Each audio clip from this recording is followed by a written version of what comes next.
We go. Okay, good morning. I'm here with my friend Tara Gush. How are you, Tara? I'm lovely. How are you? Fabulous. Just getting done with a wonderful weekend of warm weather. We live at the beach, so that is like the best when we have warm weather and it's sunny. Yeah, it was perfect. Yeah, it was such a great weekend. So, Tara and I go way back to the days when we both were teachers, if you can believe. Can you remember that? No, because literally just as you said that, I'm like, wait a second. When did we, how, I don't even know how we met. Well, Did we meet? because so we both were teaching. I actually used to work for the consortium and I was at Milton Elementary, and you were at HOB. And when I used to do Leah Sophia jewelry. So Oh, that's how I met yes. you, is when I was teaching and started doing Leah Sophia jewelry. And then you had come to like a party or done a party or something like that. And so we met back Uh, in the day. So we never actually worked in the same school together, but okay. we were both in the profession in the same school district. That is so funny. I mean, now that you're saying it, it's ringing a bell. And I remember because I think you actually did a Leah Sophia party at my mother's house. That might have been. And I know like Stephanie Shuttleworth, like a bunch of people Mhm. around Milton started having parties. And then that's kind of how I got into that world. And then I got Yeah. into being at home and then going back to Uh-huh. teaching and then leaving teaching and all those things. So yeah. Yeah, I remember. Isn't it so funny down here? I feel like that's such a thing. I mean, I've been here 22 years now, and it happens all the time when I'm talking to people. I'm like, wait a second, when and how do we meet? And so many people down here, just because of where we live and how careers are, it's just interesting. It's either the teaching world, the restaurant world, or I don't know, some other thing. But yeah, that's funny. Yeah, yeah. So I used to be a teacher and then yeah, worked in the restaurant industry as well. Was a waitress for 8 years at Eden. So I lived that world Right. Yeah. when Mike and I met. So I don't know if we really knew each other then, because that was like my pre kid days. So we met like right when I was like having Jackson and Nicholas. So Okay. kind of that long ago. And then Yeah. we kind of came back together when you started doing all the amazing things that you are doing now with your teaching and coaching and being in the gym and exercise and breath work and all these amazing things. So I would love to just talk for a second about your Sorry. transition from, and Mm. I know you're still transitioning, and I think we all are, but talk a little bit about your transition from teaching and then into kind of what you are doing now. How did that all happen for you? Mm. Yeah, that's a loaded question, right? And I feel like you said, I think we are always in transition. And I feel like if you're not in transition of some sort, you're not really growing and evolving. That's something that I've come to peace with. Like right before we started recording, right? I said, I'm taking another course this summer. I said I wasn't going to do that, but here I am doing that. So my transition, I would say, I started with teaching. I did special education for 10 years. Um, I definitely really enjoyed my career for a long time for a lot of reasons. And then I kind of fell out of love with it for a lot of reasons. Um, I left teaching and actually got into dog training. So that was in between where I am now. So I left teaching, started my own business as a dog trainer, took over the pet sitting business. So interestingly enough, today is officially my final day with the pet sitting and dog training business. So I'm kind of in a weird headspace about that all. But it's just another new chapter. So um, went from teaching into dog training, which I didn't really feel it was a huge transition, even though you're going from kids to dogs. But I do believe that I'm a teacher at heart. I meant to teach whatever it is. So I went from teaching kids to teaching dogs and their human parents. And in the midst of all of that, in my personal life, there's a lot of things personally going on with my family at all times. Come from a pretty cliche, dysfunctional family, which is a whole story in and of itself. And I was also in a really toxic marriage. And so in the midst of that, I started my own separate journey, which led me to my yoga certification, then my health and gut coaching certification, and then now my breathwork certification. So, I would say that my personal struggles are kind of what led me to all these transitions through my professional shifts, which is what has led me to where I am now. Yeah, I know. I love it. And so I have taken, booty yoga with Tara. I've taken yoga with Tara. I've taken Pilates with Tara. One thing I haven't done with Tara yet is breath work, but I have done a lot of breath work. I have heard a lot about breath work, read a lot, listened a lot, but I would love to hear your take, Tara, on breath work and maybe talk about even what that is. Cause I'm sure we have a lot of listeners that are like, yeah, I breathe every day. Like, what do you mean breath work? There's like work to do with breathing. Like, I naturally breathe, but can you talk a little bit about what is breath work and why can it be so helpful to us? Yeah, absolutely. And I think the breath work is kind of, it's not a new thing, but it's definitely a little bit more up and coming in the world of health and wellness and the spiritual world. And, breath work is always included in your yoga training on some level, obviously. Breathing is part of yoga.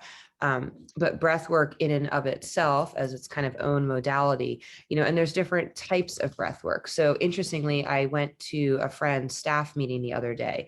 I had asked to come in and introduce breath work to her team.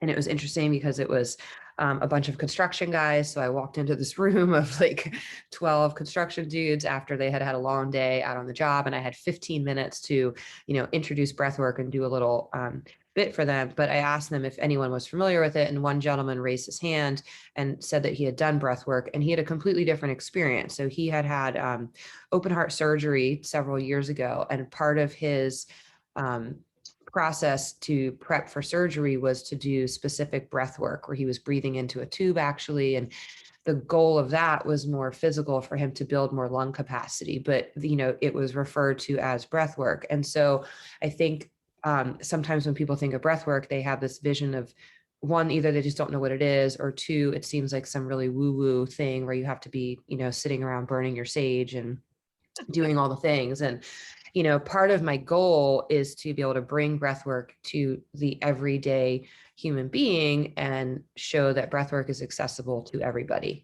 So even at that staff meeting, I walked into a warehouse that was hot and I had two guys just lay down on the floor, and my purpose is you can do breathwork anywhere. It doesn't have to be in a specific space, but so the gist of it is breathwork really can be a lot of things. So it can be helpful for like that gentleman to prep for surgery and increase your lung capacity and prep your body for something of that nature. It can be helpful if you are experiencing chronic illness. It can be helpful if you are experiencing anxiety, depression, PTSD, addiction, daily stress. I mean, anything. So the breath work specifically that I was trained in is called transformative breath work or circular breath work. It's very similar to the Wim Hof method. Are you familiar with the Wim Hof Yeah, breathing I've method? heard of it, but I don't know if all my listeners, a lot of, and just so you know, a lot of people that listen are women, but a lot of them are moms as well too. Okay. I thought this would be great for moms to hear about this, just because a lot of things that you mentioned, I'm like, yes, daily stress, anxiety, depression, all those things too. Moms deal with on a daily basis. Yeah. So I'll focus a little bit more to that too. So the transformative breath work is essentially like Wim Hof. Typically on a day-to-day basis, you want to be breathing in and out through your nose. That's the proper and healthy way to breathe. Typically when you go to a yoga practice and you discuss pranayama and the ujjayi breath, you're breathing in and out through your nose. And that type of breath work is more of a calming breath work. And so I do teach breathing techniques like that. So for example, to kind of give your listener something tangible that they can actually take with them. I taught at the staff meeting. It's a 4-6-8. So I like to rhyme things. So are we allowed to curse on this Yes, please podcast? do. Okay. No offensive. So excuse me. So 4-6-8. I say 4-6-8. Get your shit straight. So that is the breathing technique. And it literally is 3 minutes. So it basically means for a count of 4, you're inhaling through your nose. And then for a count of 6, you're kind of holding and suspending your breath at the top. And then for a count of 8, you're releasing and exhaling your breath either through your nose or through a small space in your mouth. And you just repeat that for about 3 minutes. And so that particular breathwork technique is designed for, say, the mom who's having a stressful day or having a kid who's having a temper tantrum. So it's an easy technique to use that doesn't take a lot of time. It's 3 minutes. You could do it in a parked car. I told the guys at work the other day, I said, you could go to the bathroom and do it on the toilet for all I care. It's 3 minutes. It's not you could even do it for 2 minutes, but that type of breathing technique where you're breathing in and out through the nose at slower paces, and you're holding, doing that breath hold at the top, it calms your nervous system down, right? So when we think about your nervous system, the parasympathetic and whatnot, you think about fight or flight mode. So as a mom, let's say, who is stressed out with kids running around and kids having temper tantrums, or, I'm not a mom of children, I'm a mom of dogs, and I have enough stress with them. So, but that is the type of breath work that you would use to calm yourself down, to bring your heart rate down, to bring your nervous system back to a regulated state.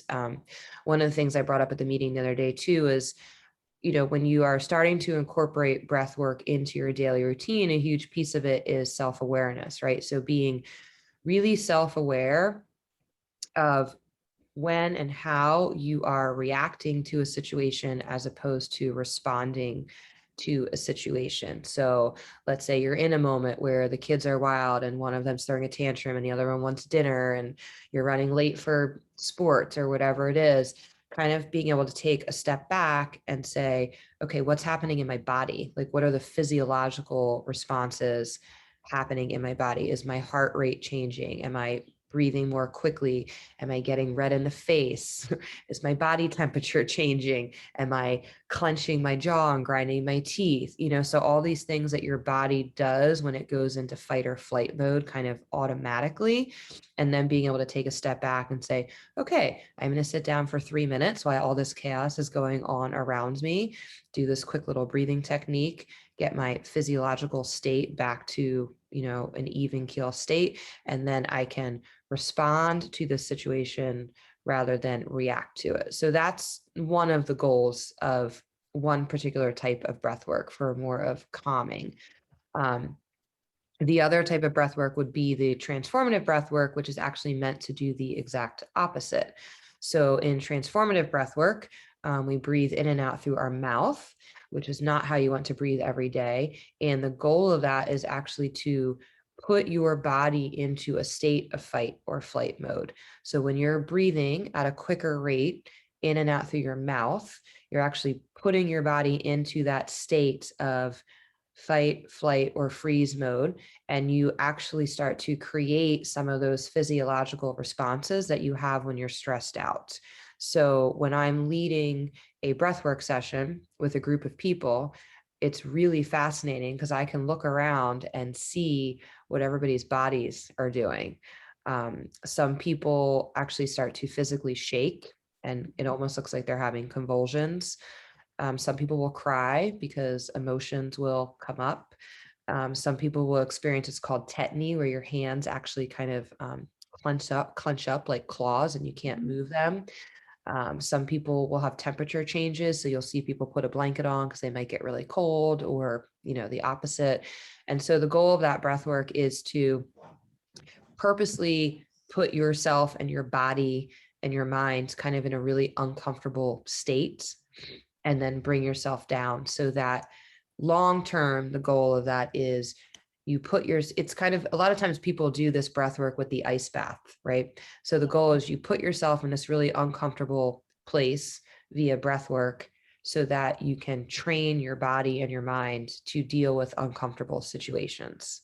So if you're doing this type of breath work on the daily as a habit, when you get into that situation with your kids or your partner or whatever it is, your body no longer experiences those physiological responses to it because you've trained it to be calm in moments of stress. Does that make sense? Yeah. So do you do that for 3 minutes like you do the transformative, or Oh no. I The was like, transformative, because I was thinking, oh my gosh, I was just thinking this, that sounds horrible. Like, I'm like, oh my gosh, like I would be like, I'm out of here. yeah, I'm, and it can be very uncomfortable. yeah. Um, my first experience with it was pretty intense, and my experiences with it have lessened in intensity because I do it more often. So I'm finally at the point where it's becoming more maintenance for me rather than the first stages, right? In the beginning, it can be real uncomfortable. It can be super weird for people. Most people, I think, leave loving it. When people finish a session and leave, and I ask, how would you explain how you're feeling at the end of this? It can be anything from I feel euphoric, I feel healed, I feel peaceful. It's a very intense experience if you allow yourself to be open to experiencing it. So you can definitely do the transformative breathwork in shorter session. So I did a really short 5-minute session at the staff meeting the other day, because you will still have an effect. Your body will still have an effect from it, even within 3 to 5 minutes, 100%. But typically those sessions are anywhere from 45 minutes to 90 minutes, because you really need to be breathing in that fashion for a long enough time that your body gets into that state. And if you do it for a long enough time, it can almost feel like a bit of a psychedelic experience, similar to taking some type of drug, essentially, to make yourself feel a certain way. And then at the end of it, we bring you back down, and I do that calming breathing at the end, to reground. And then we do like a really nice long meditation. So that type of breath work is obviously a lot more intense. It has different purposes. And so that's really more for dealing with stress, dealing with unresolved trauma, dealing with PTSD, dealing with severe depression and anxiety, dealing with phobias, dealing with addictions. And like I said, the goal is you basically are releasing a lot of unstuck, or a lot of stuck energy. If you heard that old saying that issues lie in your tissues, right? They also lie in all your cells in your body. They lie in your digestive tract. It's all kind of in you. And if you're the type of person who doesn't have strategies and tools to deal with your stress on a daily basis, or you haven't dealt with trauma or grief or anything that you're kind of holding on to, it's all sitting somewhere in your body. And it sits differently for everybody, and it comes out as illness and ailments. And so when you do this type of breath work, it literally just kind of pulls everything up and out and kind of releases it. Wow. It's at first it sounds like, very uncomfortable. Like, Mhm. like Yeah. to me, I'm like, what makes someone say yes to doing that? Because it's the after effect of like what it can do for you and release. Like, do a lot of people go into that because they want to work on past traumas and things like that? Like, I'm just curious, like, what do people say yes to that for? Because that does sound like something very uncomfortable. So is it like, are they trying to work through something? They just want to give it a try and see what happens. Like, why do people want to do that one? I'm just curious. Yeah. I think it's probably a combination, I mean, and I've had people come to the workshop who have no idea what they were coming for, like a friend just drugged them along. And those are always, to me, like the most fascinating people to have in a session, because they don't know what they're doing. We just did a session with a group of 14 chamber judges from the state of Delaware, because the state had set aside funds for them to go and just do like a rest and relaxation day. And they all showed up, and I said, how many of you know what you're here for? And they were like, we just know that we were mandated to come relax for the day. And I was like, okay, well, get ready, because they had no clue what they were in for. And then, yes, I do have people who come because they do have shit that they need to work on, and they know it. And then I have some people who are just curious. I definitely think a lot of people come in, sometimes we'll do a little circle before we start and say, what are you expecting to get out of this? And I'd say some people they're there to release something. They're there to deal with some trauma. They're there just because they've tried other modalities and they feel like something is missing. And I think for me, when, talking about this, the breath work for me was kind of the missing piece of the puzzle, right? So I have been dealing with my own trauma for a very long time, and I've done a lot of things. I did a lot of talk therapy. I did a lot of yoga.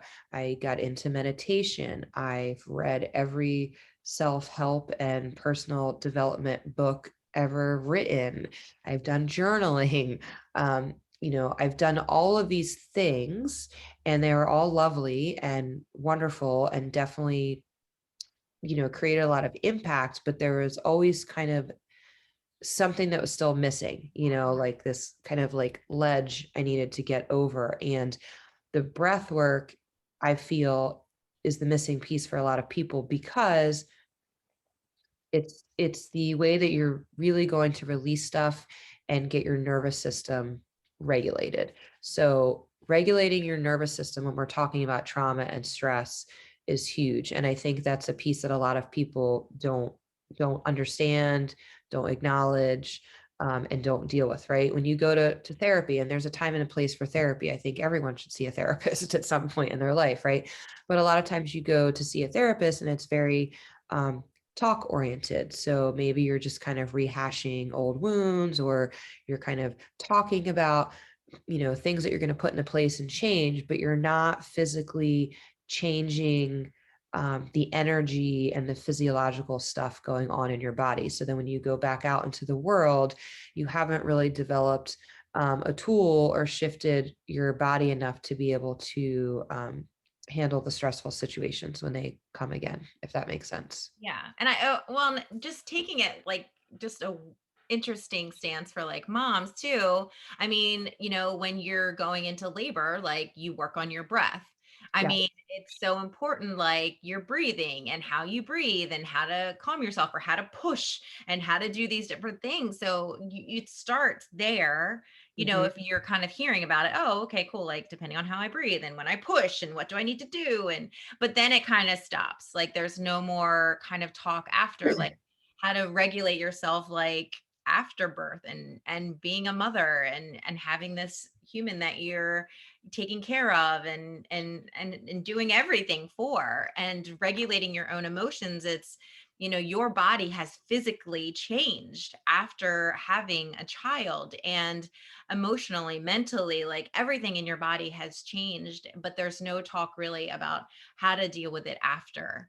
And I think breath is such an important part of that world that really maybe it's now being talked about, but hasn't really been talked about. And, my oldest is 15 that I delivered and going to be 16. So for 16 years, probably 14 years, I really wasn't really aware of it, Mm. and then when I got into meditation and journaling and all that, then I was like, oh, like I can calm my brain, and then retraining the brain and like neuroplasticity and all these different things. I feel like the breath is so big on that. And Yeah. I know that you are so big on gut health too, and like that brain axis. And I think that's just so important because it is all so connected. And there's so much that we can control that can be so simple. We don't have to go out and pay for all these things. It's like just Mhm. working with yourself and your breath in that moment can really change so many things that you don't have to wait for the perfect moment. It's like the moment is right now. Yeah. Well, it's interesting, you mentioned the word neuroplasticity, and, that's a huge piece of it, right? Because I think a lot of times people are so wired to believe that they are like a certain way, and that's just the way they are, right? I mean, my brother was a case in point. I mean, very, lots of issues with anger and rage, and, he has PTSD. And, our father growing up, was also like a rageaholic. I mean, he could be a really nice, charismatic gentleman, but then he could also fly off the handle, like in the heat of the moment. And so for a long time, it was always a statement, well, I'm this way because dad was this way, and this is just how I am, kind of thing. And I think a lot of times we just want to kind of believe that we are who we are, and this is our personality, and this is how we react, and whatever the case is. But your brain is always changing. I mean, our brains are changing right now as we're talking. So we can, when I'm doing the breath work and leading people, I'm restating many times, like, you are physically rewiring your brain right now with every breath that you take in, right? You're rewiring those neural pathways, and you're changing the way that your brain is able to think and respond to things. So I've had a couple interesting scenarios in the last couple of weeks. I was discussing with a friend the other day about the breath work. And in the beginning, when you're starting to incorporate breath work into your daily routine, the goal is just to create it as a habit. Find a way to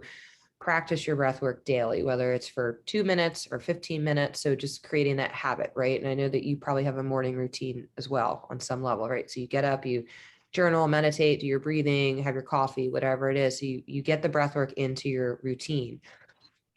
And then once you're comfortable with the breath work, then you can start to integrate the breath work into your day when you need to.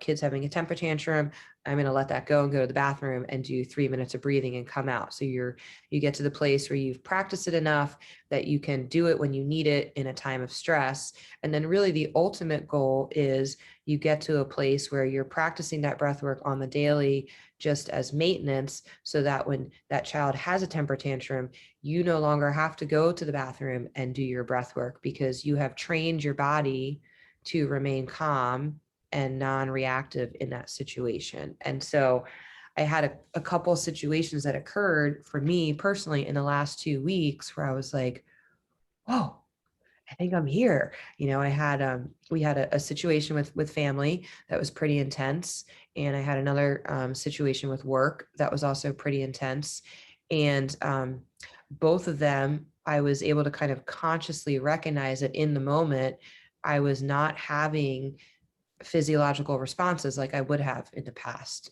So for me, I know that my breathing changes, I know that my temperature changes, I know that I start to kind of like get that heart flutter, and different things, happen. I start to clench my jaw, and then I tend to be reactive verbally to things. So, but in both of those situations, like in the moment, I was like, I'm literally having no physiological response to this situation at all. Very non-emotional, very neutral, dealt with the whole situation in a really nice, responsive manner. And then the rest of my day kind of went on, as opposed to, let's say, 3 years ago, had that same family situation happened, I would have reacted emotionally in the moment, and then I would have had a really hard time going to work that night. And I probably would have projected all of my shit, onto my coworkers or whatever. And so that's kind of the ultimate goal, to get to this place where you've put in the work. So in the heat of the moment, you can be responsive in a neutral manner. Yeah. No, I love that. I think that's so important because it is like I can definitely be very reactive. Like I try to, day to day, you try and just do the best that you can. And so, there are those moments where you're just like, God, I just lost my shit. Like, crap. Well, the other day I still have to deal with my ex-husband for certain situations with the dogs. And I had a situation this week with that, and it was via text message. And it was one of those very frustrating conversations. And I caught myself being reactive. I got really pissed off, if I'm being honest, right? I mean, it is what it is. So I'm trying to handle this text, and I caught myself getting like all the feelings, and it's very rare that that comes up for me anymore. And I sat and I did one of those on text, like responded, delete, respond, delete. And I did it about 10 times. And then I caught myself and I was like, what are you doing? And so I deleted everything. I wrote a peace sign. I put my phone down and I walked away. And then I was still a little bit flustered for a little while, but it's one of those things where, breath work is not going to change you 100%, right? I mean, we're going to have these situations that pop up that trigger us. And I think that's just part of being human. But being able to get to the place where you can recognize it in the heat of the moment and stop yourself from reacting in a way that you normally would, and take a step back. And so, I started to kind of beat myself up that day a little bit. And I was like, why did that let me, why did I let that get to me so bad? But I was like, okay, it only got to me for 10 minutes this time instead of 5 hours, so I think that's kind of the goal too. Yeah, I think it's great to look back and be like, "Oh, wait," and be proud of yourself, even if you got upset, but you're like, "It didn't mess up my whole day." Like, I Mhm. wasn't shot for the rest of the day and it sucked and I held it with me. It was only for this short amount of time. So I think, as women, we can be so hard on ourselves too, and beat ourselves up for those things and carry, because I feel a lot as women, we can hold on to things for so long. Like, I Mhm. feel like maybe not, but men can just be like, okay, put it aside. Or maybe that's just my husband. Like, he doesn't hold on to anything, where I'm just like, Right. I feel like I hold on to so many things. And it's just like, it's good that you were able to be like, oh, I recognize this and I'm proud of myself for only holding on to it for a little bit. And then I moved on, and then I was good to go. And Yeah. not having it be perfect, because nothing is ever perfect and everything is always a practice. Mhm. I feel like in everything in life, no one is ever the master. Right, Nobody's ever right. the Well, I master. think it's interesting too, when when you talk about men and women and holding on to stuff, I agree with that. And I also think too, I've been kind of diving into this idea of just anger as well. And I think women also have a tendency to feel more guilty about feeling angry than men. I feel like in society, it's a little bit more okay for a man to have an anger outburst, but not a female, if that makes sense. And so I think that's part of the process too. Like as females, it's okay to be angry about something once in a while or be pissed off and then be able to process it. And so I think for a lot of females, and for me in particular, when I was going through my divorce, that was one of my things that I was trying to promise to myself, like, you're going to be super graceful going through this and you're not going to be angry. You're not going to be that person. And I think that was really detrimental to my healing because I didn't allow myself to be angry. I was like stuffing it down so I could, be on my yoga mat and be this really graceful yogi who got through this whole process in some kind of manner. And then it kind of all came out. So I think it's important for us to kind of be okay with just acknowledging whatever emotions come up. There's no right or wrong emotion, and just being able to be self-aware of it and sit with it and then find a way to process it. Yeah, I think it's important to recognize all emotions, because, it's easy to be like, oh, I'm so happy and I'm so positive and things are great. And it's always, rainbows and puppy dogs and sprinkles and sparkles. But it's like, that's not real life. Like, there is no way that there isn't something in you that you are sad, or that you are upset, or you do get angry, or you do, are depressed, or you go home and then there's like a darker side to you, but you only show the happy side to everyone else. And so Mhm. people think that you're great, but really you're not. Yeah. But you're not showing that side because you think there's something wrong with it, when there's really nothing wrong with it. And so I think as a society, like, I think we're starting to do a better job, but, just do a better job about, it's not always great, and it's great to show those good things and, the positive things and the happy times, but like, that's not how a life is lived. My There are whole life. Yeah. downs. And I think that's a big piece of the breath work too. I had a friend come to one of my sessions, and she is a yoga instructor. She's also in recovery. So she's done a lot of work, on herself, for herself. And she came just because it was part of a group that she was in, and she was curious about it. And she had a really big emotional response to the breathwork session, and where she cried, and she came up to me afterwards and she was like, I didn't think you were going to get me, but you got me, and I think that happens too. I think that people, we don't always realize like what's laying beneath the surface. I mean, you might know that you have some shit to deal with, but you might not realize how much is stuck under there. And so I think that's a big piece of the breathwork process, that it allows you to really become aware of what you have going on that you have not dealt with yet. So When I even think too, like, for moms listening, that, there's so many different stigmas to the mother, or how you mother, or the way that you were raised, and then, okay, you're going to raise your kids that way. And yeah. so you almost are going against the grain sometimes, if you're like, well, I want to mother a different way. And so I think that could be really helpful for moms too, to be like, wait a second, I'm allowed to parent the way that I want to parent. I can mother the way that I want to mother, and it's what's best for my family. And, if I'm breaking, the chain and the way that it's been done in the past, like, that's okay. Like, this is the way that I'm going to do it. And to stand up for your motherhood and how you mother, I think is so important. And I think that breath work could really help with that as well, because I think there's so much underlying, I feel like, with being a mother, of ideas of what a mother looks like, how you should mother, the way you should mother, how you were mothered, as a child. There's so much that lies in that as well. Yeah, absolutely. And I think also just taking time to yourself as a mother, and like I said, I'm not a mother of children, I'm a mother of dogs, and I have senior dogs. So they take up a lot of my time. So, I mean, I get it on some level, but, I had a really good friend come to one of the breathwork sessions back in January, and she is a mom of two and she owns her own business. And that was her gift to herself that night, to come and take 2 hours to herself. So I think that's a piece of it too. And I can imagine, as a mom, a lot of times you're giving so much of yourself to your kids and your family and your partner, and whatever it is, that like your you time kind of falls to the wayside. And so it's a really healthy way to place time aside for yourself, because you can't be your best version of you to anyone, if you're constantly giving to everybody else. So yeah, absolutely. Yeah, I love that. Oh, I've loved this conversation. We could totally, I know, talk like all morning long.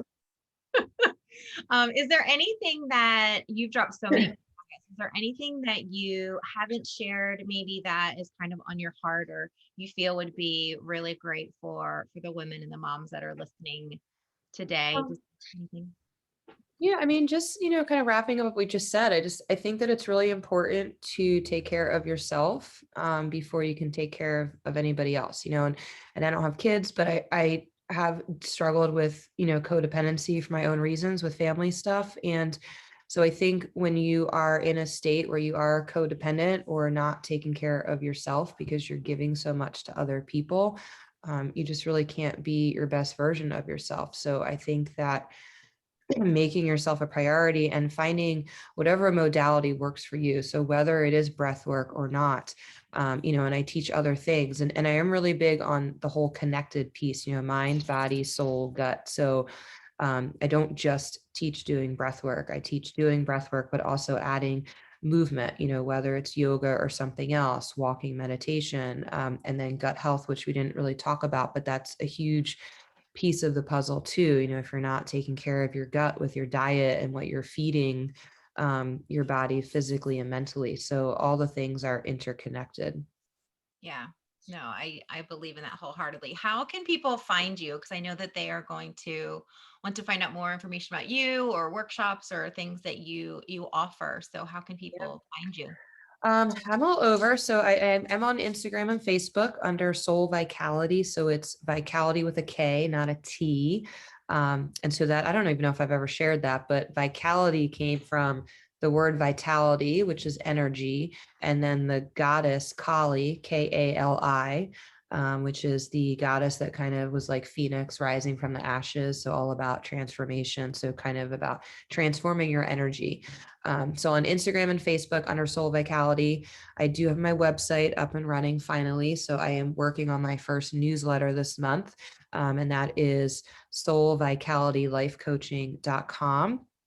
I post everything I'm doing. We do have 2 workshops coming up. We've got one in June, one in July. We'll have another one in August, and I am slowly taking private clients for breath work and what I refer to as wildly nourished soul session. So it's a 90-minute session that gives you some gentle movement, kind of more yoga therapy, and then breath work to top it off.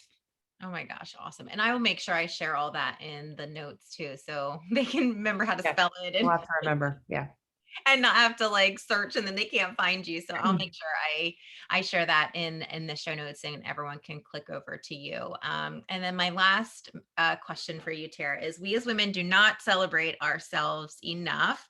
You've done a little bit of celebrating about yourself when you put the phone down and did the peace sign, but Mhm. I would love to know, what is something that you love about yourself right now, Tara? Mm. So I think, we talked a little bit about this before the recording started. Um, and I don't like to use the word resilient anymore. I'm trying to steer away from that word resilient, and I am very resilient, but I think I'm at a space and a place right now where I'm really um, proud of myself for all the decisions that I've made in the last 3 years to get to where I am today. I went through a really awful divorce and have had a lot of things going on the sideline with family. And I think that my biggest personal accomplishment in the last 3 years has been um, creating my boundaries, and sticking to them, and making really conscious choices to focus, sorry, Pepper, to focus on myself, and take the time for self-care so that I can put myself in this place where I'm making really conscious decisions to change and shift my life. Um, yeah. Oh, I love it. And I'm so proud of you. It's all Thank amazing. you. Have loved seeing your shift and seeing your energy and seeing all the things that you have created, especially over the last like 3 to 4 years. It's been really awesome to watch and see and be a part of. So congratulations, my friend. Thank you so much. Yeah. And thank you so much for being here today. I know that the conversation, I know so many women are going to be out there and trying your breath work for calming and de-stressing and finding you online too. Awesome. Thank you. Yeah. Thanks. Bye. Bye.